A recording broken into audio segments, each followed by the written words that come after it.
BFM Business.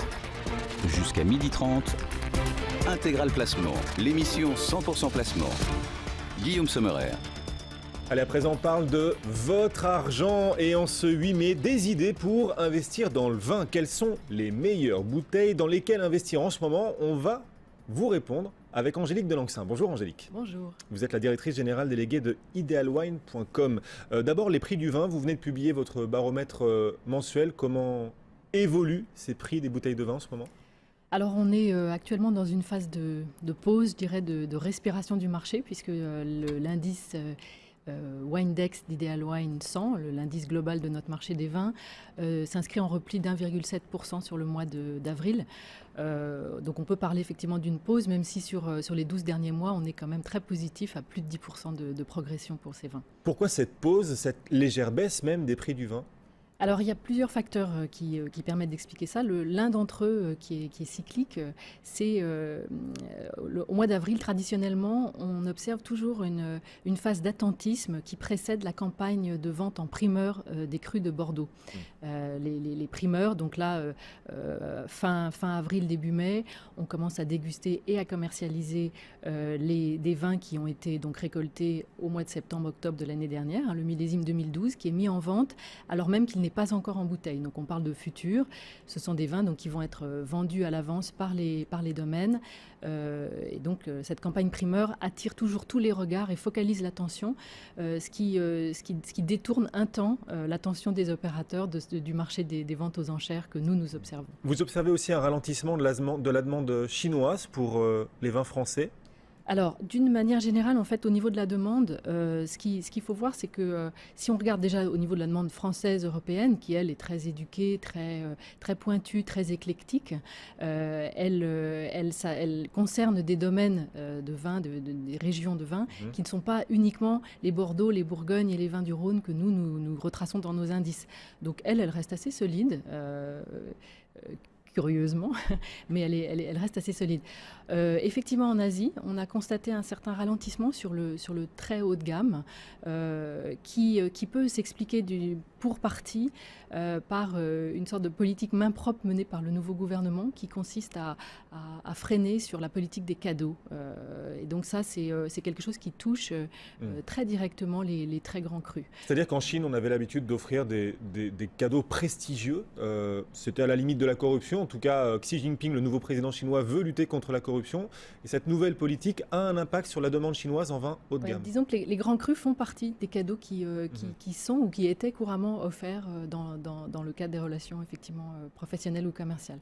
Alors, il n'empêche que la demande, nous, on le suit de très près, puisqu'on vient d'ouvrir un bureau à Hong Kong, donc on regarde un petit peu ce qui se passe là-bas, et on voit bien que les amateurs restent très intéressés et élargissent même leur demande. On n'est plus simplement sur les Bordeaux, on s'intéresse à des Bourgognes, à des vins à moins de 50 € à boire tout de suite, qui ne sont pas forcément ceux qui vont faire gonfler nos indices.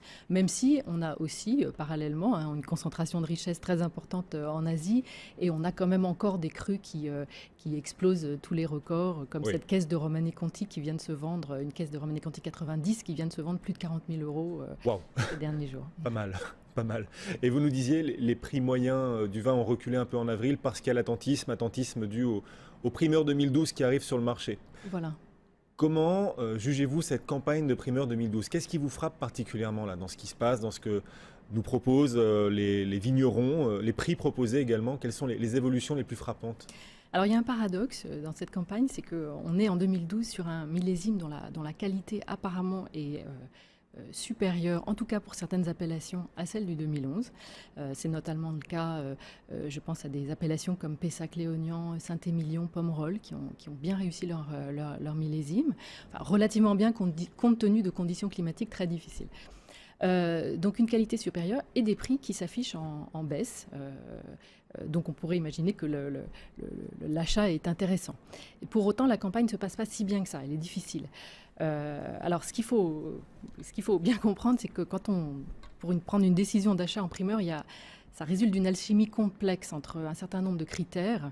Le prix, il faut bien sûr comparer le prix du millésime précédent. Là, on a affaire à une baisse qui peut être assez significative pour certains domaines, mais il faut aussi se recaler par rapport aux autres millésimes qui avaient précédé ce millésime précédent. Parce que en 2011, il faut se rappeler que tout le marché avait considéré que la baisse des prix n'avait pas été assez importante par rapport au millésime qui avait précédé. Donc aujourd'hui, on ne peut pas vraiment comparer uniquement au 2011. Il faut regarder le 2010 et le 2009 étaient des très grands millésimes. On ne peut pas non plus se comparer à cela parce que la qualité du 2012 est inférieure. Il faut plutôt comparer au prix du 2008. D'accord. Le benchmark 2008, là pour comparer, voilà, c'est 2008. Ça, c'est 2008. Alors, il y a ce critère-là. Prix du 2011, prix du 2008. Bien sûr, qualité du millésime avec les notes des dégustateurs. Il faut absolument acheter des vins qui ont été bien notés, surtout si on est dans une perspective de placement, donc bien notés par notamment le critique américain Robert Parker. Il faut considérer les capacités de garde des vins, parce que quand on investit pour quelques années, il faut obligatoirement se tourner vers des vins qui ont de bonnes perspectives de conservation.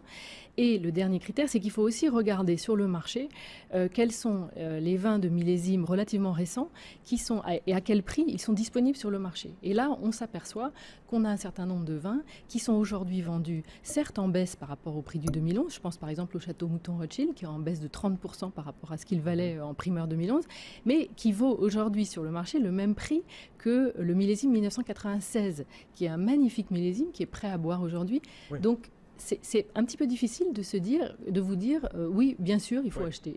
C'est ça, voilà, un primeur vendu au même prix qu'une bouteille déjà ouvrable, alors que le primeur, on ne sait absolument pas comment il va évoluer, ça peut faire bizarre. Vous déconseillez d'acheter les primeurs vendus au même prix que des bouteilles déjà ouvrables, des bouteilles des années précédentes? Alors, bien sûr, on a besoin d'acheter aussi pour le futur. On a besoin d'acheter pour des vins qu'on va boire dans quelques années.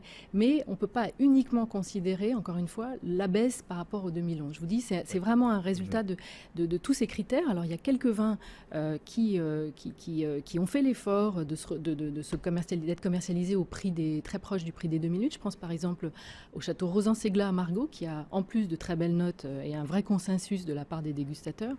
Vous avez des vins qui ont certes été vendus plus cher que le prix du 2008, mais qui ont des raisons pour ça de le faire. Je pense au Château Pontet-Canet, qui est engagé dans une démarche très qualitative de biodynamie, qui est assez particulière. Donc il le place vraiment dans une catégorie vraiment à part.